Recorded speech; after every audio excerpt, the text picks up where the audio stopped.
Locked On Predators, your daily podcast on the Nashville Predators. Part of the Locked On Podcast Network, your team every day.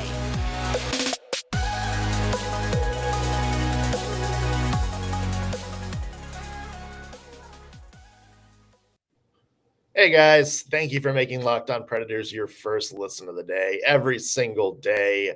We are your free daily Nashville Predators podcast that's available to you wherever you get your podcasts. I'm Nick Morgan. I'm a writer and editor at ontheforecheck.com, and I have a partner in crime. You do. I am Ann Kimmel. I'm a writer and editor at InsideThePreds.com. So we have some normal hockey take for you. We got Preds versus Canadiens tonight. Big honor for Filip Forsberg. Winter Classic, all that good stuff. We'll get to that in a second. But if it seems like we're a little low-key today, we are. And, it's, to be honest, a little like whatever. Kind of doing this podcast last night. For those of you who don't know, I live in Cincinnati, and I'm sure a lot of you saw what happened in the Bengals-Bills game last night. And long story short, I was at the stadium for that. Like, there's a bunch of happy pictures of me tailgating before the game, and yeah, and then it just kind of devolved into nothing. And I'm certainly not trying to make this about me, but I mean, it was certainly kind of surreal knowing that, like, 1 second you're, tailgating with your friends, and the next second this game you're looking forward to kind of just collapsed. Obviously our thoughts are with Damar Hamlin of the Buffalo Bills. For those of you who didn't see what happened, long story short is Damar Hamlin was involved in a collision, wound up collapsing. It looks like from the Buffalo Bills. We now know he suffered a cardiac arrest after the hit. If you're an old school hockey fan, a lot of you may kind of think back to the Chris Pronger incident back in 1998, taking the puck to the chest and then kind of suffering something similar. It sounds like that. And obviously, for updates on that, for updates on the game, Locked On Bengals, Locked On Bills, Locked On NFL, Locked On Pitt Panthers, where Damar Hamlin went to school. There's plenty of coverage on that. Starting, later this week. So be sure to tune in for updates if you want that. But, Ann and I kind of debated on how to start the show because I was just not feeling a show today, folks. But, we decided to move on because there is some cool hockey stuff to talk about. But I want this to just kind of be, and I don't want to make this a grandstandy kind of thing, but right. I think, when you watch what happened last night, it is, I think, a very good reminder for everyone, for fans, for leagues, for podcast hosts like us, for bloggers, for anybody covering the team, that athletes are human beings. They're flesh and blood. They have families. They have feelings. They have people in the stands that care about them. They go home. They have hobbies. They have loved ones. They have lives just like you and me outside of the ice. And I think that sometimes it's really easy to forget that. We live in an age where, people have Twitter and are living and dying by how well their team does. There's, a big push towards, online sports betting and stuff like that. And people are invested financially, obviously, fantasy sports, you talk college athletes and, recruiting and NIL being a big thing. And it's just, there's big, investment basically everywhere, from pro sports to high school sports. And I think that sometimes it's easy to get lost that these, if if they didn't shoot a puck, if they didn't throw a football, if they didn't kick a soccer ball, that, if they didn't do that, they would still be, human beings trying to navigate life just like us. And, Anna and I, we read comments online sometimes, and in the heat of the moment, your team loses a game, or, a player makes a mistake, we see comments, and, a lot of them are just unnecessarily mean sometimes. Whether it's towards a coach, whether it's towards a player, there's one thing to, criticize play. I get it. They're professional athletes. They live kind of in a different realm. When you're in this business, you have to be open to some criticism.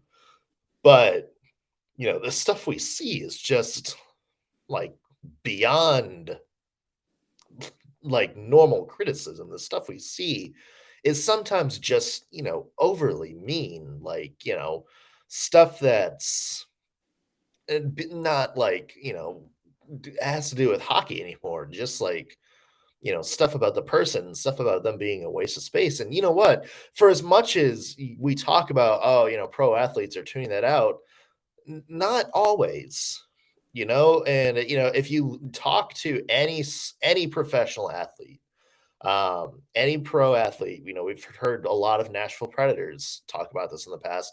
They do see a lot of the online chatter, whether it's, them firsthand, whether it gets back to them, they do see what's going on. And it's, and I don't know the best way to wrap this up, but,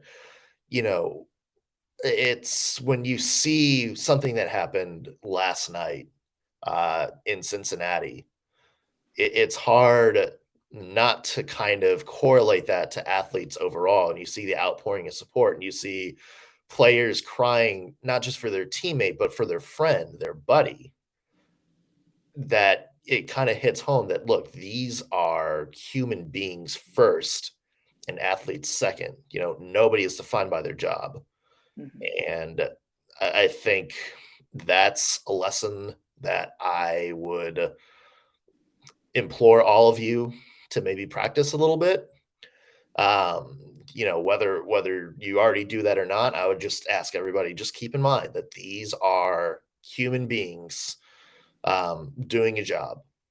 And, maybe if more people could kind of empathize with that fact, maybe sports would be, a little bit of an easier place to cover sometimes. Again, best wishes to DeMar Hamlin, best wishes to Buffalo Bills fans, Cincinnati Bengals fans, anybody, who watched what happened last night and, had the own similar experience or an experience with somebody they loved. Anybody who had to kind of relive trauma after seeing that last night. Best wishes to you. We're going to take a little break. We are going to talk about hockey. Predators play tonight. Filip Forsberg, big honor for him. So, we are going to get some hockey stuff going. But first, want to mention today's show is sponsored by betonline.net. BetOnline.net, your number one source for sports betting info, stats, news, and analysis. You get the latest odds and trends for every professional and amateur league out there, from pro football to college bowl season, basketball, World Cup. Got it all at betonline.net. And if you love sports podcasts like this one, you can find those at BetOnline as well. We're always the fastest and easiest way to get your betting info. Head to the website today or use your mobile device to learn more. BetOnline, where the game starts. All right, Ann, it feels like the Nashville Predators are kind of entering do or die territory a little bit. I mean, we know where they are in the standings. We know where they are compared to the rebuild. And it seems, you and I talked about it the other day, January is kind of a gauntlet. We're so focused on December being a gauntlet for the Nashville Predators that we kind of forgot, hey, January is tough too. And look, they play the Montreal Canadiens tonight. Montreal Canadiens are closer to contending for that number one overall draft pick than probably anything in the playoffs right now. But the Preds haven't always played well against the Canadiens in the past, a team that seems to have their number.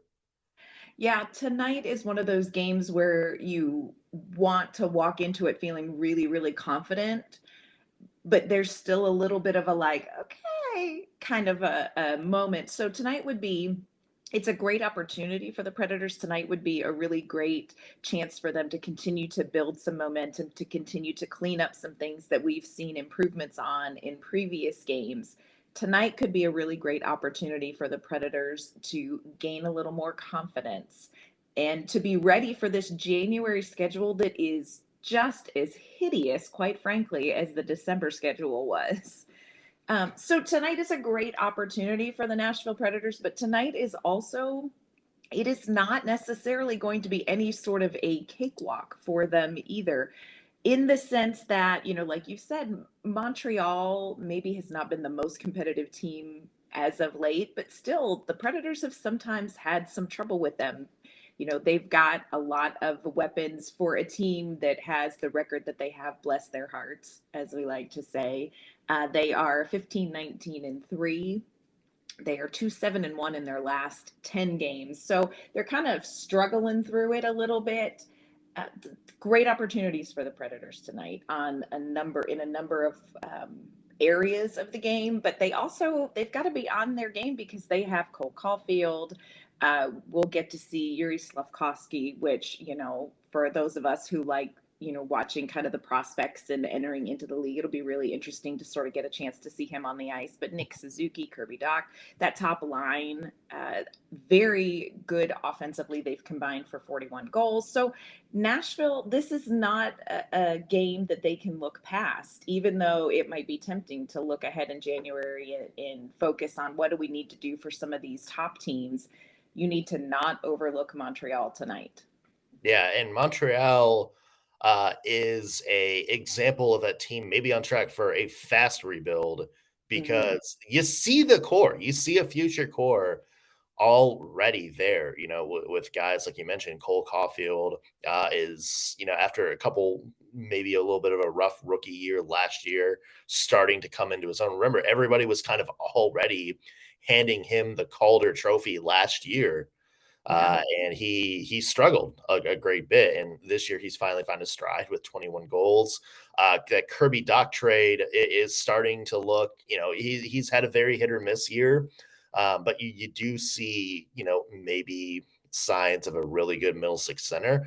And then, Nick Suzuki, this was another guy who a lot of people, kind of pencil in as, a superstar, especially during that cup run for the Montreal Canadiens, and then he turns around, a little bit of a down year, and now he's back, and you're starting to see the core that the Montreal Canadiens are going to build around. Obviously Slafkovsky's there.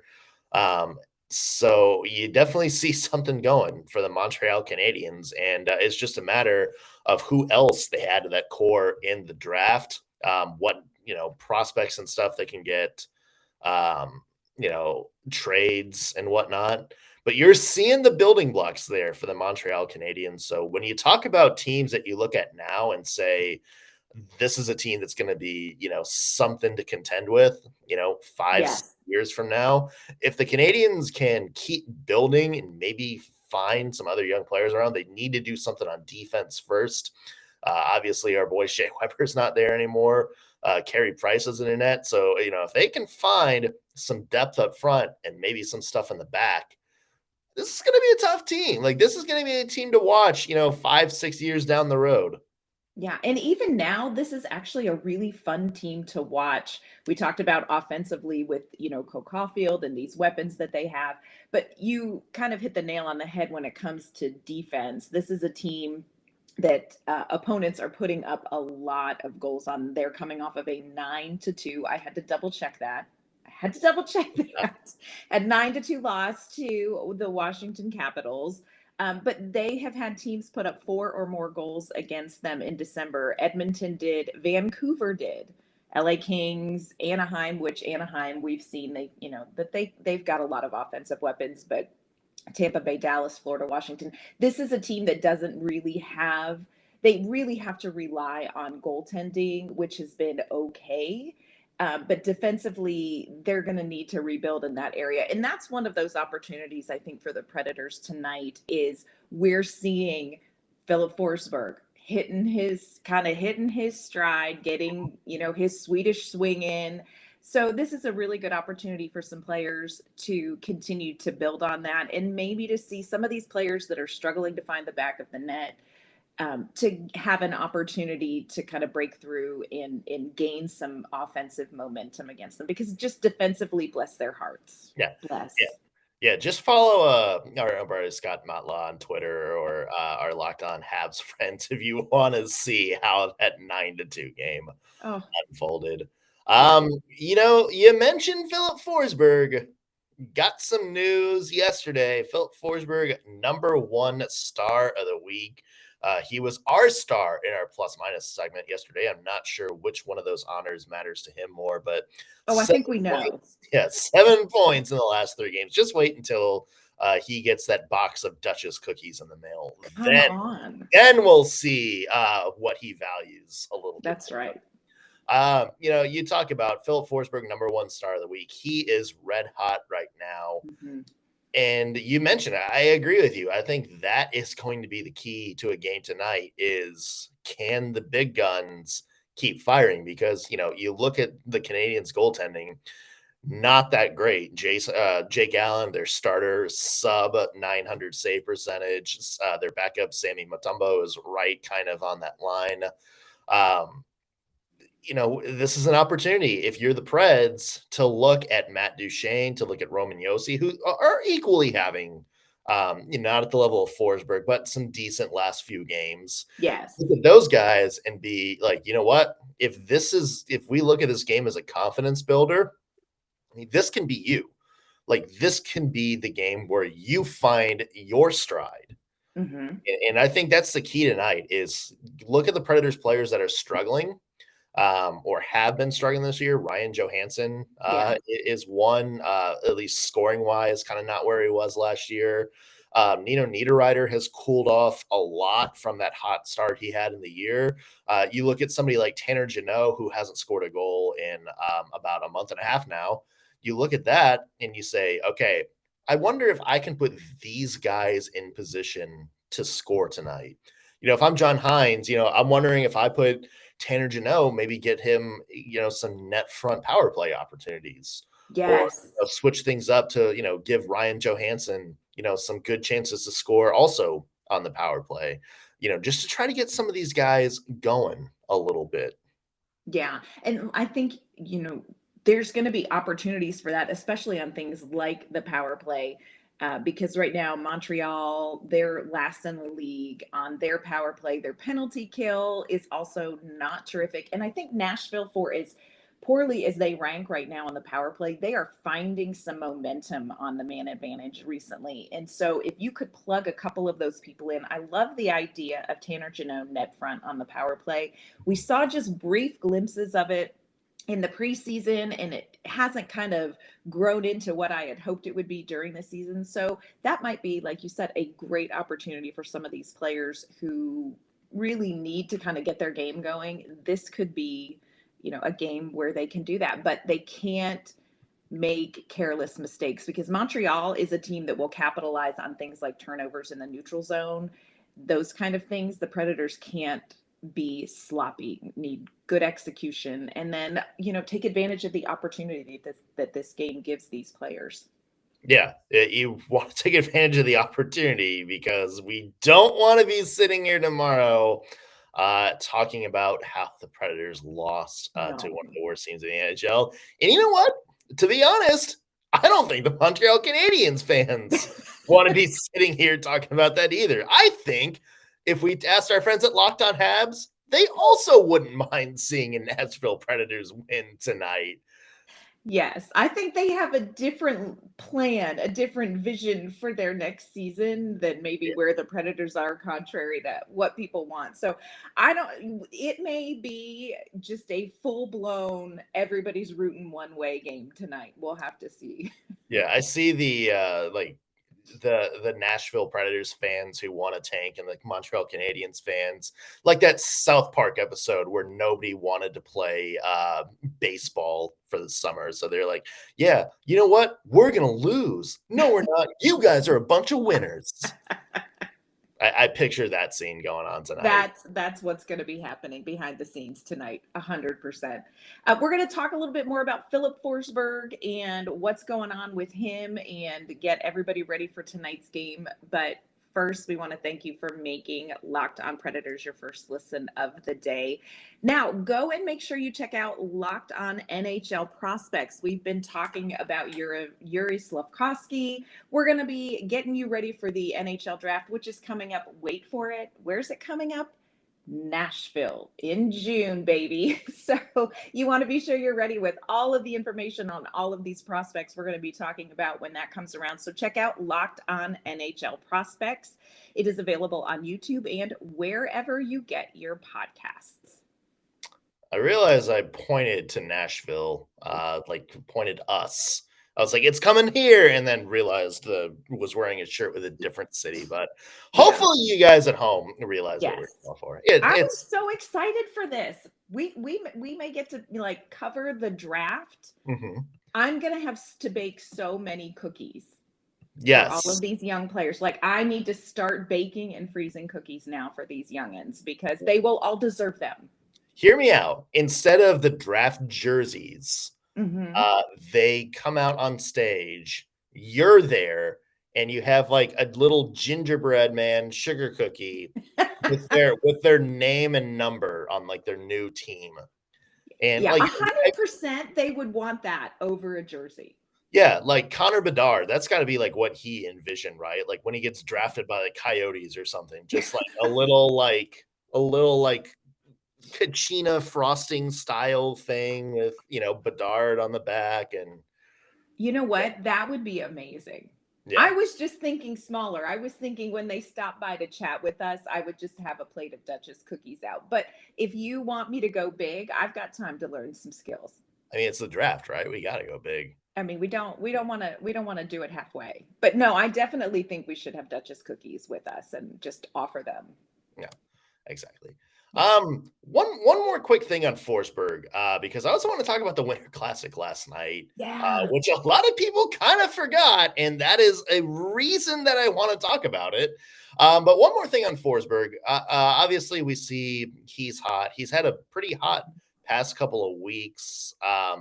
Do you think, Ann, you're kind of seeing the Forsberg you expected to see this season, or is this just another hot run? Have you seen enough to kind of be like, okay, he's back to where we need him to be? He is that $8.5 million player we expected. I do think that he is the $8.5 million player we expected. I do think that he is that good of a player. And I understand, kind of the above the average, well above expected goals that he scored last season. So I understand too that that's kind of outside of the norm, but I do think that Filip Forsberg really is that talented. And I read something, and I can't remember where I read it, so I apologize for not giving credit, but somebody was writing about Filip Forsberg, his big week, how he's warmed up, these great goals, his new contract, and they're saying, can you imagine him on any other team that wasn't just, struggling to make the playoffs, how he would be, so much of a bigger name in the NHL? And I was like, number one, ouch. Number one, step off, check yourself. But he really is, I really do think that he is that talented. And I think it's taken a while to kind of find where he needs to go. And, I know I just assumed that Granlund, Duchene, and Forsberg would stay together this season because they were so successful last season. And I think that John Hines really tried to keep that. And it just, for whatever reason, hasn't been working. So kind of shifting some things around, as much as we hate the line blender, I think maybe that has helped get Forsberg going. I think once he's going, he's going. I think once you wind him up, he's just going to keep going. So I'm not super concerned that he's going to cool off and we're going to go back to where we were. How much of that is wishful thinking? I don't know. But I really do think that he is the player that we're seeing now. Yeah, you just hope he doesn't have any of those like cold snaps that he's had in previous years. Yeah. Kind of hoping last year, after November was healthy and was able to kind of maintain his level of production all the way through. It's there. We're hoping that's there this year for sure. NHL Winter Classic. It was last night. And Was it yesterday afternoon? yesterday late afternoon. Late afternoon. There we go. Here's the thing. This is why we want to talk about it. So first off, really good game. Bruins beat the Penguins at Fenway Park. Really cool introduction. I mean, they had the Boston Pops Orchestra shipping up to Boston. They had the Black Keys performing with the Boston Pops, which, if you don't know, Black Keys sing the Predators' goal song. Come on. Second half of it. So what are you doing? They're also not from Boston. So what was that about? Why can't we get these guys to Nashville to do something?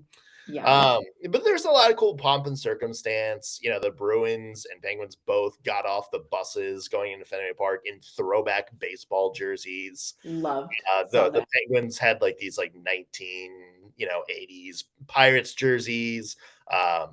Bruins walked in with 1930s Red Sox jerseys. It was really, really fun.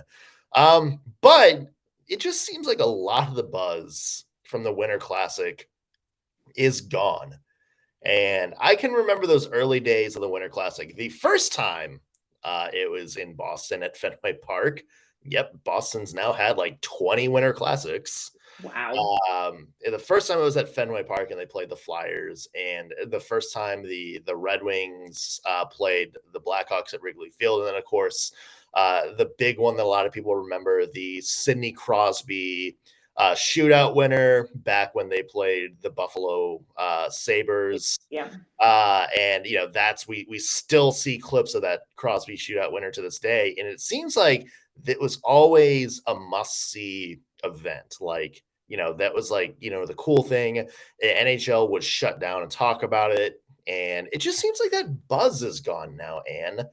And is it just because there are so many Winter Classics? I mean, keep in mind, this is always on New Year's Day, going head to head with some of the biggest bowl games, and yet it would still get a lot of eyes on it. It would still hold its own. Now it just kind of seems like a footnote in the NHL. And what do you think? Do you think it's kind of lost that sort of special novelty? And why do you think that is? I don't know. And here, in full confession, I missed it. And I rarely miss hockey games, period. If there's hockey on, ask my husband, he drives him nuts. If there is hockey on, I'm watching hockey. I just missed it. And I don't know that I would have really registered that it was happening, except that I follow a couple of great people on Twitter who are huge fans and who got to go to the game. I don't know that I would have even registered it. And part of it is I didn't see a lot of it advertised by the NHL. I don't know. And again, have I missed it? Things have been a little hectic in the Kimmel house the last couple of weeks, but I don't know that it was advertised. And I also do think there is something about moving it off of New Year's Day, because that's part of the mystique. That's part of the cool about it. Well, they moved it this year because NFL Sunday. Yeah. They move stuff like the Rose Bowl for the same reason. Yeah, and I didn't like that either, just as a Penn State fan, but just in case anybody wonders who won that game, Penn State won that game. But I don't know, I feel what you're saying, and I don't know why, because it really is an amazing idea of an event. And it's almost like one of those things where I'm like, do you need to take a couple years off and bring it back? I don't know. For me, the Winter Classic lost something, compliments of Corey Perry. I've had a bad taste in my mouth about the Winter Classic since then. I don't know, though. I agree with you, though. It just felt like something that is so kind of magical in the NHL that just didn't feel as maybe magical this year. And I don't know. What was it? What did I miss? I don't know if it's just because there's so many Winter Classic games now. Like, I mean, there's a Winter Classic every year, and that used to be like the marquee thing, but now you have like the Heritage Classic in Canada, where there's an outdoor game up there. Stadium series. Canadian teams, there's like at least one stadium series every year. Sometimes there are two, a couple months after the Winter Classic. So I don't know. I wonder if it's just like there's so much outdoor hockey that it's kind of lost its specialness. Yeah. And it's also, you talk to people, like a lot of fans who, are hockey fans, but also fans of other stuff. They're usually like, well, there's usually a good bowl game on TV. And I don't know if New Year's Day is hurting them a little bit. Maybe if they need to do something else, like maybe I was going to say New Year's Eve, but that's when the playoff has been for the past little bit. Right.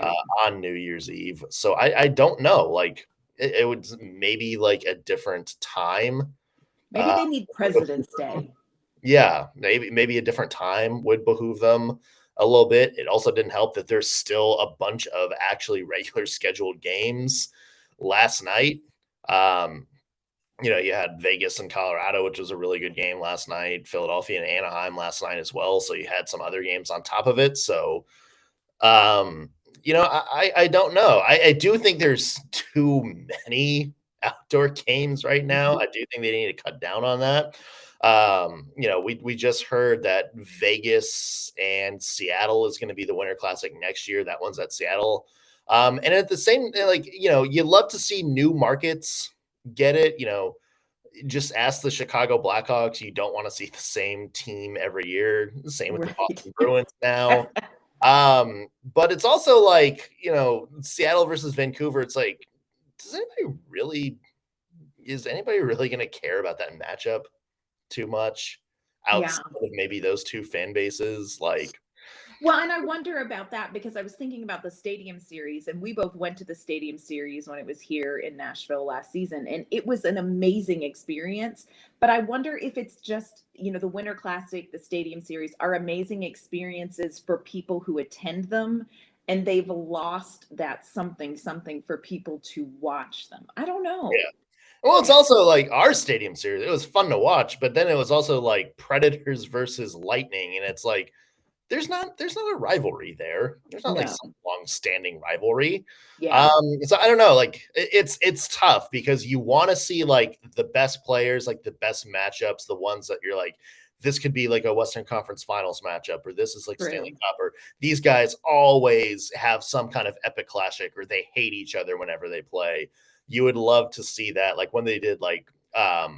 They did a year where it was like Flyers versus Rangers in the early, and it was just like every time they played, it was something crazy that happened. And there really haven't been any matchups like that in a while, but it's a tough balance because you want those matchups, but you also don't want the same teams all the time.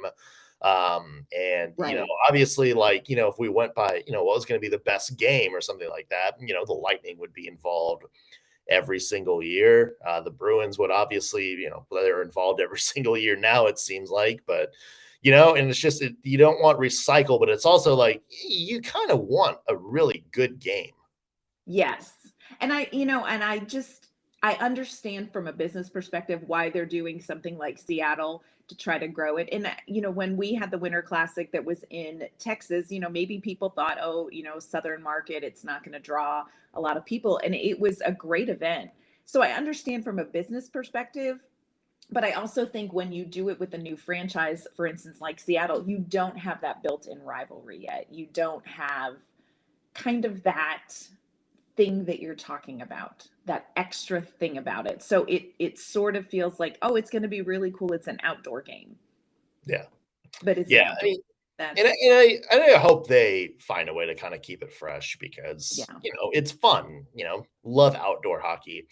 I loved when they went to Lake Tahoe that one year. I would love to maybe see them do maybe some non-traditional places like that. And that was amazing. Yeah, maybe you get the novelty back that way.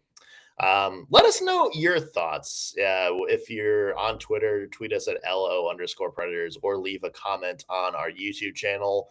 If you're watching this on YouTube, let us know if you have any ideas on maybe how to make the Winter Classic get the buzz back, get the vibe back a little bit. We would love to hear it. Anne, where can people find your work? You can find my work online at InsideThePreds.com, and you can find me on Twitter at ANK_Mama on Ice. You can find me at Twitter at _NSMorgan. Follow the show on Twitter also at LO_Predators. That's going to do it for us on today's Locked On Predators podcast. Thank you for making us your first listen of the day.